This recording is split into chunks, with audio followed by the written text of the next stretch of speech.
D'ailleurs, entre le soutien inconditionnel aux forces de l'ordre et le soutien inconditionnel à l'État israélien, vous avez visiblement fait votre choix.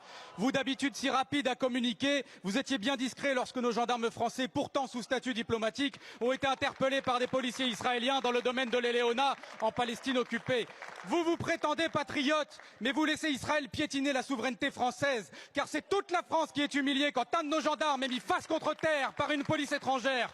Vous qui vantez d'ailleurs la défense des chrétiens d'Orient, vous validez par votre silence qu'un lieu de pèlerinage chrétien soit bafoué. Et pendant ce temps-là, que de bruit et d'énergie de votre part pour une simple banderole au Parc des Princes. Don Quichotte sans convoiter les moulins, Retailleau s'en prend à des tifos en disant hypocritement « pas de politique dans le sport ». Mais c'est pas que vous ne voulez pas de politique dans le sport, non, vous ne voulez juste pas de la Palestine. Car quand c'est la Palestine, vous dénoncez ce que vous présentez comme un message de haine, mais vous étiez bien content quand le Vélodrome ou le Stade Bollaert étaient aux couleurs de l'Ukraine.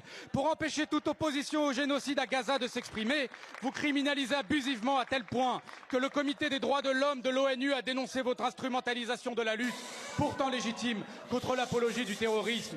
Vous épuisez l'appareil policier et judiciaire contre des gens seulement coupables d'apologie du droit international. Et si vous n'avez pas la même fermeté envers les organisateurs du gala Israel is Forever, dont les responsables appellent pourtant à l'éradication de Gaza, à l'extermination de sa population et à la colonisation, c'est précisément parce que vous les soutenez et que par conséquent, vous n'êtes pas seulement passif, vous êtes complice du génocide en cours. Emmanuel Macron et Michel Barnier, n'oubliez pas jeudi, pendant que vous applaudirez l'équipe représentant un pays qui commet un génocide, n'oubliez pas qu'à Gaza, il n'y a plus de terrain de football. Et pourtant, l'équipe israélienne tire quand même, mais dans la poitrine des enfants. N'oubliez pas qu'en Palestine, comme au Liban, les frappes sont aériennes et qu'elles massacrent des innocents. Il ne sera jamais ni normal, ni moral, ni même raisonnable d'accueillir les bras ouverts Israël en plein génocide. Qu'allez-vous faire dans ce stade? Et pourquoi n'interdisez-vous pas ce match ainsi que le gars?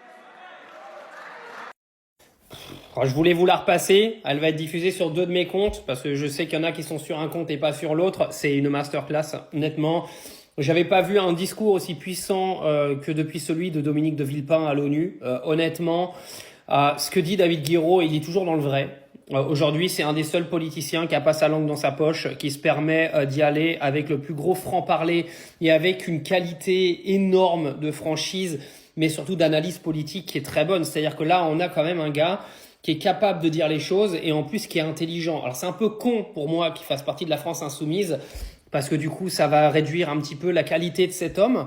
J'espère qu'arrive un moment peut-être qu'il montera son parti tout seul parce qu'être encadré par Louis Boyard, Mathilde Panot etc. Je pense pas que ce soit la meilleure des idées.